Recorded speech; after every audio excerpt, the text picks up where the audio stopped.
Before we begin, viewer discretion is strongly advised. The following is for educational and entertainment purposes only. This is the verbatim federal courtroom testimony of the Sean Diddy Combs trial, as reported by Inner City Press. When Jamie Foxx entered the courtroom, no one expected what he was about to say. For months, rumors swirled. A mysterious medical emergency, cryptic Instagram posts, silence from friends, and whispers that someone was trying to end him. But now, under oath and in front of the world, Jamie is breaking it all open. He's naming names, revealing what he saw inside Diddy's infamous parties, and exposing the dark truth behind the industry's most powerful elites. With his voice steady, but his hands shaking, Jamie declared, "This wasn't just a health scare. This was a warning, and I survived it." What follows is a testimony packed with secrets they swore would never see daylight, from missing footage to hush money to the people who told him, "Stay quiet," or "You're next." This isn't a conspiracy theory. This is Jamie Foxx's story, and it might be the most explosive moment of the entire trial. Jamie Foxx took the stand wearing a tailored black suit and a face that showed every ounce of the storm he'd weathered. The courtroom was frozen in anticipation. He hadn't spoken publicly since his mysterious hospitalization, and now, instead of a press release, it was sworn testimony. "They told me not to come here," he said calmly. "They said, if I talked, I wouldn't make it to the courthouse." His statement hit like a freight train. Jamie's voice didn't shake, but the weight of it carried through the room. He looked directly at the jury. "But I've already been through hell, and if I don't say this now, I may never get another chance." Jamie explained that, before the so-called medical emergency, something far more dangerous had already begun. He started noticing he was being followed. Same black SUV, different cities. "And no license plates," he said. "I knew I was being watched. I just didn't know why, yet." Then he detailed an incident just days before his collapse. "There was a confrontation on set. Someone I didn't know tried to shake me down for $35,000. Said they had footage of me at a party, and that it could change everything if it got out. I didn't know what the footage was, but I knew who sent them." Jamie says he called the cops immediately, and the person was removed. But the message was clear. Someone wanted leverage, and someone wanted silence. He then told the court that for weeks before that, he had received anonymous texts, strange numbers, no contacts, saying things like, "Don't forget who made you," and "You've seen too much." He brushed it off at first, thinking maybe it was a prank. But when his assistant got an email referencing Jamie's daughter by name and the school she attended, he knew this was serious. "That's when I told my people, if anything happens to me, don't call it an accident. And if I go down, make sure the truth doesn't." His testimony wasn't angry. It was surgical, controlled, like a man who had rehearsed this moment 1,000 times in his head. "I almost died, and not because of a random stroke or a vaccine or some medical complication. I almost died because I knew too much, and I started asking the wrong questions." Jamie paused before diving into what he called the real beginning of the end. He explained that just a few days after the extortion attempt on set, he began feeling off. Not tired, not sick. Office, like something was wrong inside me, but I couldn't explain it. He testified that on the morning of his medical collapse, he woke up disoriented, struggling to speak clearly, and with an intense pressure in his chest and neck. "I couldn't move my arm. I couldn't talk. I was looking at people, trying to ask for help, and no words were coming out." His security team rushed him to the hospital, where the initial diagnosis was vague. Possible neurological event. Stroke? Seizure? They didn't know. "But I knew," Jamie said. "I knew it wasn't natural." What followed was weeks of silence. His family issued a statement thanking fans and asking for privacy, but offered no details. Even his closest friends were kept out of the loop. Jamie explained why. "Because I didn't trust anyone. Because in that hospital, While they were poking and scanning me, I realized this wasn't over. It had just started. He revealed that police came to visit him at the hospital shortly after he began recovering, not just to check on his health, but because someone had called in a tip that Jamie believed he had been poisoned. I didn't say the word, he told the jury, but someone close to me did. They overheard me telling my doctor, "I feel like I was given something." He said tests were inconclusive, but he wasn't convinced that meant nothing happened. You don't need hard proof when your body screams that it was attacked. Jamie shared that during his stay, his phone disappeared. So did his personal journal. His security footage from his home the night before he was hospitalized? Gone. My team went to pull it, and the system had been wiped clean. Then, quietly, he said, "I felt like I died. And maybe that was the goal." The courtroom was still. The prosecution glanced at the jury, who sat stone-faced, hanging on his every word. So, when people asked why I didn't post a hospital selfie? Because I wasn't playing into that. I wasn't about to pretend I was okay when I knew I was almost gone. Jamie took a breath, and then said the name that made headlines around the world. Sean Combs, Puff Daddy, Diddy. He looked straight ahead and continued, "That's who I believe wanted me quiet." He explained that over the years, Diddy invited him to numerous private parties. At first, it was just networking. Cool vibes, big names, expensive champagne. You know how it is. But over time, Jamie said the invitations got more exclusive and more disturbing. They'd say, "No phones." They'd ask you to sign something, NDAS, but not just about what you saw, about who was there and who was with who. Jamie said the parties had a different energy than anything he'd experienced before. There were back rooms, velvet curtains, people escorting others into dark corners, and I saw people I recognized, politicians, athletes, actors, doing things I knew they didn't want public. He said he never participated. It felt wrong, and I wasn't going to get caught up in it. But that was the problem. When you don't play the game, you become a threat. He revealed that after he declined to attend a party in 2022, someone from Diddy's circle told him, "You acting brand new. You forgetting who helped you out early on." Jamie brushed it off, but later he started receiving pressure from mutual friends to stop bringing up stuff in interviews. They didn't like that I joked about the parties or mentioned certain names. Jamie also described a specific incident where he saw a well-known male artist leave one of Diddy's parties looking traumatized. He said, "This dude was shaking." Said he saw something in a back room that made him never want to come back. The artist never spoke publicly, but Jamie remembered that moment clearly and feared he was next. As Jamie's testimony closed for the day, he said something that left the courtroom in stunned silence. "If I didn't speak now, I'd be part of the silence. And silence is what they've used to control everyone. But I'm done being quiet." Jamie Foxx's voice lowered as he leaned into the microphone. "This is the part that's haunted me for years," he said, "because what I saw didn't make sense until I looked back." He began by referencing a seemingly innocent interview clip that had gone viral, the one where he casually joked that Nick Cannon had once slept on his couch at age 13. It was a laugh, a memory. But then I realized how deep it really went. Jamie looked out at the jury. Nick wasn't just crashing, he was escaping. He described how Nick had confided in him about strange encounters and being introduced to the industry in ways that made him uncomfortable.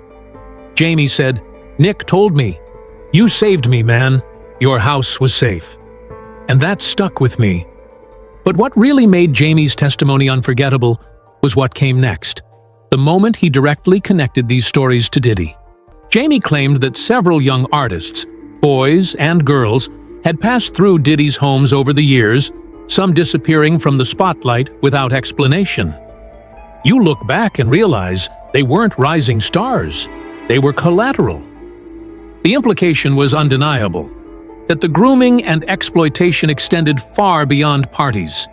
that it was systemic, and that powerful people knew about it and said nothing. The room grew heavier as Jamie Foxx took a moment before speaking again. "Now I'm going to say a name," he warned, "and I want everyone to listen carefully. Kim Porter." Jamie's voice cracked slightly as he said it. She wasn't just Diddy's ex. She was a mother, a businesswoman, and she was scared. He told the court that Kim had once confided in him at a private event, just a few months before her death. "She pulled me aside. She didn't smile. She didn't talk about the industry. She said, 'Be careful who you trust, Jamie. There are people watching us.'" He revealed that Kim had told him she was planning to speak to someone, either a journalist or a federal contact, about what she had witnessed over the years. She said, "I saw too much, but now I'm tired of being quiet." Jamie paused, and then, just like that, she was gone. Kim Porter's death in 2018 was ruled pneumonia, but Jamie, like many others, never accepted that. "She was healthy," he said. "She was active, and she was afraid. That's not coincidence." He then brought up Al B. Sure, Kim's ex and father of one of her children, and the strange posts he made after her passing. He said she was murdered. He said she should have called the FBI. And then he edited the post, like someone got to him. Jamie told the court that Al B. had reached out to him privately afterward.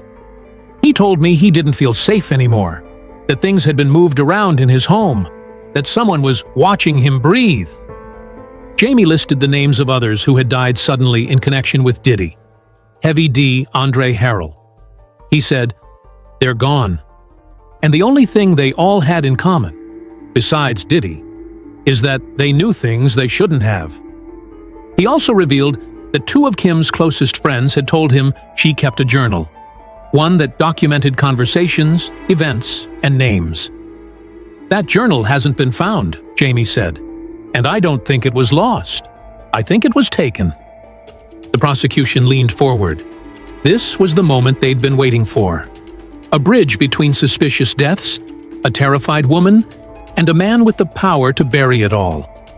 And then Jamie ended with one line that pierced the courtroom. "Kim was ready to talk. And now, I'm talking for her." The jury sat forward. The gallery stopped breathing. Jamie Foxx had been leading to this moment, the night that changed everything. "It was early 2022, he began. "I got a last-minute invite to a private event in Beverly Hills. I wasn't planning to go, but a friend convinced me. Said it was just drinks and music." Casual Jamie paused. "It wasn't." He described arriving at a sprawling mansion, the kind of place where billionaires throw weekend getaways. Security was tight. Phones were collected at the door. "I thought that was odd, but not unheard of," he said. "What was different was the energy." Jamie testified that as he entered, the music was soft. Too soft. People whispered instead of laughed. It felt like a funeral wrapped in Versace. He said he saw recognizable faces. Athletes, rappers, executives, and people I didn't recognize, but who clearly had power. The rooms were dimly lit, candles everywhere, curtains drawn, and then a hallway. "They called it the Gold Room," Jamie said. "Someone told me that's where the real networking happened." Jamie didn't go in, but he said he saw something through a gap in the curtain that made his stomach drop. There was a boy, couldn't have been older than 17, surrounded by men in suits, and he didn't look okay. He turned to leave, but a hand grabbed his shoulder. "Stay, Jamie. You're one of us now," a man said. Jamie looked him in the eye and responded, "No, I'm not." He left that night and never looked back. But he says the threats started soon after. Phone calls, anonymous DMS, people telling me to shut up before I ended up like the others. He finished part 6 with a chilling admission. That night? That's when I knew this wasn't paranoia. This wasn't Hollywood being weird. This was something else. Something evil. And now, standing in court, Jamie finally said what he'd been holding in since that moment. I saw it. I was never supposed to, but I did, and I will never forget it. Jamie took a deep breath, gripping the edges of the witness stand as he dove into what he called the cover-up phase. After the disturbing night at the Beverly Hills mansion, Jamie said he began documenting everything. I started saving texts. I told my security team to track the SUVs that kept following me. I installed extra cameras at my house, and even on set. But then, he revealed something that made even the judge visibly shift in his seat. The morning after my hospital collapse, my home surveillance system had been wiped. I'm talking no glitches, no error messages, just gone. Jamie's security team initially assumed it was a technical failure. But then, we found the hard drive. Melted. Not damaged. Melted. He brought photos, which were submitted into evidence. The drive casing appeared warped, like it had been exposed to high heat. But that wasn't all. On the back-in-action set just days before his health scare, Jamie said he noticed production had become chaotic. Cables rerouted. Security light sensors covered. One night, I tripped over a wire that shouldn't have been there. I laughed it off until I collapsed 2 days later. He testified that he asked producers for behind-the-scenes footage. Security cams on set, hallway footage, anything. But once again, he was told the files were corrupted. Then came the biggest red flag. The footage from the very night the $35,000 extortion attempt occurred. Gone. Jamie stared into the courtroom. How is it that everywhere I go, cameras mysteriously stop working? Files disappear. Evidence vanishes. It's not paranoia if it keeps happening. He said an anonymous crew member later sent him a screenshot, an email thread labeled Foxx Fire Protocol. It included bullet points, clear recordings, control narrative, and prevent on-set leaks. The production company denied its authenticity, but Jamie believed it was real. It confirmed everything I feared. They were preparing for me to disappear. When asked why he didn't share this sooner, he said, "Because I thought I could get better and move on." But the more I uncovered, the more I realized this wasn't about healing. This was about survival. The courtroom sat frozen as Jamie continued. This wasn't just a testimony anymore. It was a confession of how close he came to never telling his story at all. I stayed quiet because I was scared, Jamie said plainly. Because when you're up against people with billions of dollars and private jets and friends in every major media outlet, what do you do?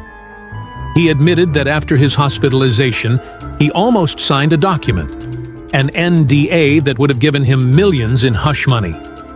They offered it through a third party, he revealed, said it would secure my future, that I could retire comfortably. But the moment he read it, he knew what it meant. Silence forever. That's the game, he said. They don't need to erase you if they can buy your silence. Jamie revealed that a close friend, someone still working in the industry, begged him not to testify. He said, "They'll never let you work again." And I said, "Then I'll do something else. But I'm not dying with this truth inside me." He then explained what changed his mind, seeing Cassie Ventura take the stand. I watched her shake, but not break. And I thought, if she can do it, I have no excuse. He also credited Al B., Sure, Jaguar Wright, and others who told the truth when it wasn't safe. But most of all, he pointed to Kim Porter. She died trying to protect her kids. I lived, so I have a responsibility. Jamie admitted he still feared retaliation, that strange cars still parked outside his gate, that a friend who helped him gather evidence had recently been mugged under suspicious circumstances. But if I die talking. That's more than most people ever get to do. His eyes locked with the judge. This court may never find Diddy guilty. But I needed the world to hear this. I needed to say it. Out loud, on record, with cameras rolling. Jamie's final words weren't rushed. He took his time, speaking directly to Diddy now, the man sitting just feet away, whose face remained unreadable. "I was your friend," Jamie said. "I defended you. I laughed at the jokes. I came to the parties, but I saw too much. And you knew it. And you tried to scare me silent." Jamie's voice didn't rise, but the intensity behind it filled the room.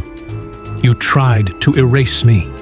And when that didn't work, you tried to distract me. But I'm still here. And now, you have to sit there and hear what I've seen." He turned to the jury, then the gallery. "This man," he said, pointing to Diddy, "is not just a mogul. He's not just a celebrity. He's part of something darker, a system that preys on silence, a culture that trades souls for secrets." Then he pivoted to the industry itself. Hollywood didn't just protect him, it promoted him. While people like me and Cassie and Kim were left to pick up the pieces in private. He called out the award shows that still gave Diddy honors, the magazines that called him a visionary, and the executives who knew what was happening but didn't want to lose the bag. Jamie concluded with a message not just for Diddy, but for anyone watching from behind the curtain. "You built an empire on NDAs, baby oil, fear, and manipulation. But empires like that, they crack. And when they do, they fall fast." He stared directly at Diddy one last time. "You told people I'd never talk, that I was too scared, that I owed you. Well, I don't owe you a damn thing. I owe it to myself, to tell the truth." The courtroom held its breath as he stepped down from the stand. Jamie didn't look back. He didn't need to, because the silence was finally broken.